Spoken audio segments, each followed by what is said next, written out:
Assalamualaikum warahmatullahi wabarakatuh. Kembali hari ini kita akan belajar bahasa Arab. Kali ini kita akan belajar mengenai na'at atau keterangan sifat atau disebut juga kata sifat. Na'at ini merupakan kata keterangan di dalam kalimat. Di dalam bahasa Arab, untuk memberikan sifat pada sesuatu dikenal dengan istilah na'at man'ut atau sifat dan mausuf. Na'at atau sifat ini merupakan sifat, kata sifat. Sedangkan man'ut atau mausuf adalah kata yang disifati. Pola susunan na'at man'ut ini adalah isim plus isim. Di mana isim yang pertama, nah di sini isim yang pertamanya saya beri angka 1 mulai dari kanan karena kita nanti akan menulis dalam bahasa Arab. Isim yang pertama itu disebut man'ut. Isim yang kedua disebut na'at. Adapun na'at man'ut hanya frasa, susunan kata yang tidak memiliki makna kalimat yang sempurna. Jadi walaupun susunannya isim plus isim mirip seperti pola susunan mubtada khobar, tetapi untuk na'at man'ut ini bukanlah kalimat yang sempurna seperti mubtada dan khobar. Nah, na'at man'ut ini merupakan susunan kata di mana na'at ini merupakan kedudukan kata, sedangkan man'ut ini dia akan masuk pada kedudukan kata yang lain sesuai dengan kedudukannya di dalam kalimat.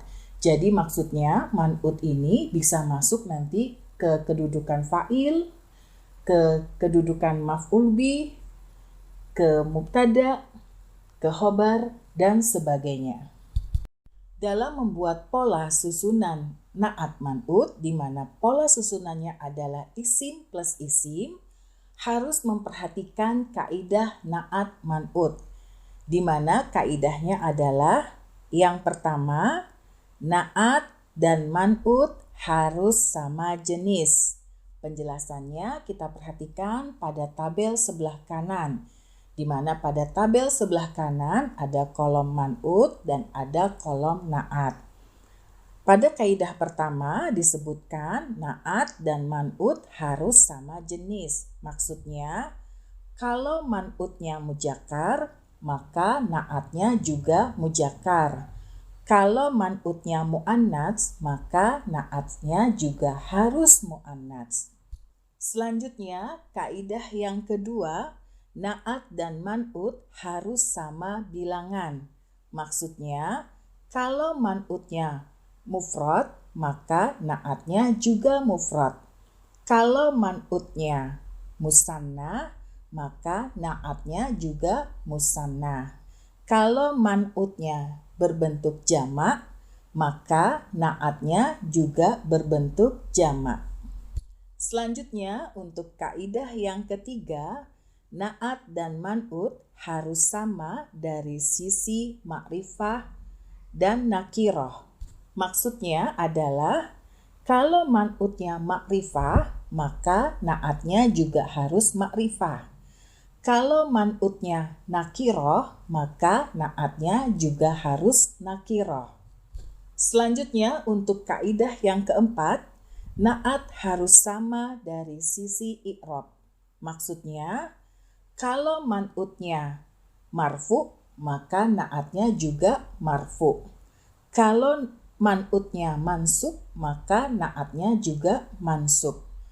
Kalau man'utnya majrur, maka na'atnya juga majrur. Ini disesuaikan dengan kedudukan na'at man'ut di dalam kalimat.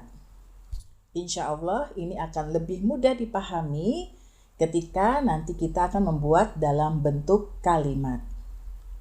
Untuk selanjutnya kita perhatikan contoh susunan na'at man'ut sebagai berikut. Nah, di sini saya mempunyai dua isim. Isim yang pertama adalah kata tolibun. Isim yang kedua adalah kata mahirun. di mana isim yang pertama ini sebagai man'ut dan isim yang kedua ini sebagai na'at.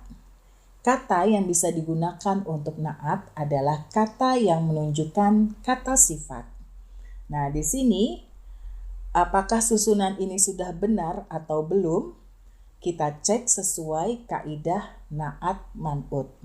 Di mana kaidah yang pertama, nah di sini kata tolibun, kalau kita perhatikan ini bentuknya mujakkar. Maka na'atnya juga harus mujakkar.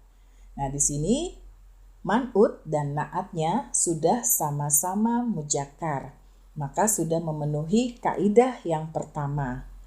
Selanjutnya untuk kaidah yang kedua. Kalau kita perhatikan kata tolibun ini merupakan bentuk mufrad. Maka na'atnya juga harus mufrad. Nah, di sini man'ut dan na'atnya sudah sama-sama dalam keadaan mufrad. Maka susunan kata ini sudah memenuhi kaidah yang kedua. Selanjutnya untuk kaidah yang ketiga. Kalau kita perhatikan kata tolibun ini merupakan bentuk nakiroh. Maka na'atnya juga harus nakiroh. Nah, di sini kedua kata ini sudah sama-sama dalam keadaan nakiroh. Maka sudah memenuhi kaidah yang ketiga. Selanjutnya untuk kaidah yang keempat, karena susunan na'at man'ut ini belum kita masukkan di dalam kalimat, kita bentuk kedua kata ini dalam keadaan sama-sama marfu. Maka susunan kata na'at man'ut ini sudah memenuhi kaidah yang keempat. Maka susunan kata ini sudah memenuhi kaidah na'at man'ut. Dalam menerjemahkan ke dalam bahasa Indonesia, nah di sini karena dia menunjukkan sifat, itu diberi tambahan kata yang. Jadi di sini tolibun ini artinya siswa, mahirun ini artinya pandai, maka diterjemahkan siswa yang pandai. Selanjutnya kita perhatikan susunan na'at man'ut ini di dalam kalimat. Perhatikan untuk kalimat yang pertama, kita baca kalimatnya Zaidun tolibun mahirun. Nah, di sini kata Zaidun ini sebagai mubtada. Kata tolibun ini sebagai khobar. Kata mahirun ini sebagai na'at. Man'utnya di sini adalah kata tolibun yang menduduki kedudukannya sebagai khobar.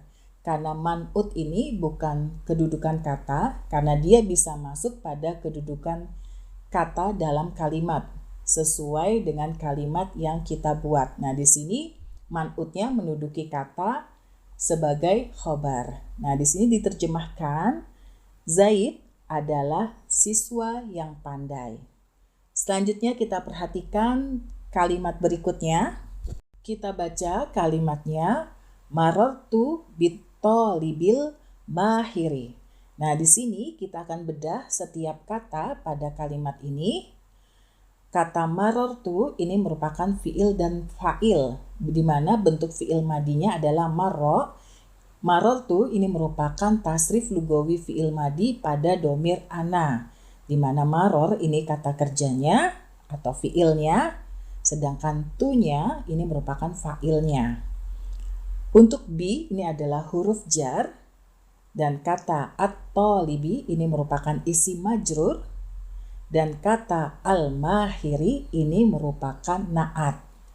Nah, di sini man'utnya menduduki kedudukan kata sebagai isim majrur. Nah, di sini karena man'utnya yang menduduki kata sebagai isim majrur ini dalam keadaan makrifah, maka na'atnya juga makrifah.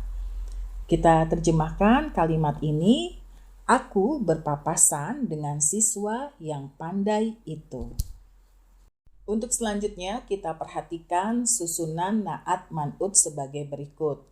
Di sini ada dua isim. Isim yang pertama adalah kata Fatimatu, ini merupakan man'ut. Dan isim yang kedua adalah kata al-jamilatu, ini merupakan na'at. Sekarang kita cek kedua susunan ini, apakah sudah memenuhi kaidah na'at man'ut. Untuk kaidah yang pertama, kita perhatikan kata Fatimatu, ini sebagai man'utnya adalah nama wanita. Jadi ini bentuknya mu'annats. Maka na'atnya juga harus mu'annats. Nah, di sini na'atnya sudah dalam bentuk mu'annats. Cirinya ada tak marbutoh pada huruf terakhir di kata al-jamilatu. Nah, di sini sudah memenuhi kaidah yang pertama, sama-sama bentuknya mu'annats. Selanjutnya yang kedua, kita perhatikan untuk kata Fatimatu, ini merupakan bentuk mufrad. Maka na'atnya juga harus mufrad. Nah, di sini sudah memenuhi kaidah yang kedua. Selanjutnya untuk kaidah yang ketiga, kita perhatikan kata Fatimatu, ini merupakan nama perempuan. Dan ini masuk dalam kelompok isim makrifah. Maka na'atnya juga harus makrifah. Nah, di sini makrifah dari na'atnya cirinya dengan dilekati oleh alif lam. Selanjutnya untuk kaidah yang keempat, karena dua susunan isim ini, yaitu na'at dan man'ut, belum kita masukkan ke dalam kalimat, maka kita buat keduanya dalam keadaan marfu. Nah, di sini untuk susunan na'at man'ut ini sudah memenuhi kaidah na'at man'ut. Nah, di sini kita terjemahkan ditambah di tengahnya dengan kata yang. Jadi Fatimah ini nama orang, al-jamilatu ini artinya cantik, dan dalam terjemahannya kita tambahkan kata yang di antara man'ut dan na'atnya. Jadi Fatimah yang cantik.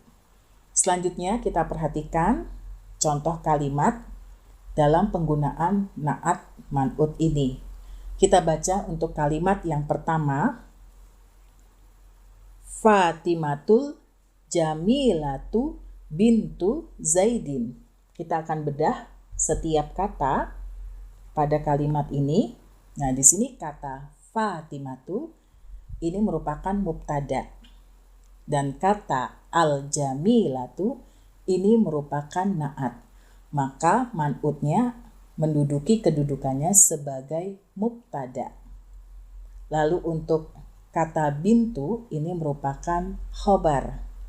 Dan kata Zaidin ini merupakan mudhof ilai dari kata bintu. Maka di sini terjemahannya adalah Fatimah yang cantik itu putrinya Zaid. Untuk selanjutnya kita perhatikan kalimat berikut ini. Ro'aitu Fatimatal jamilata fil maktabati. Kita akan bedah setiap kata pada kalimat ini.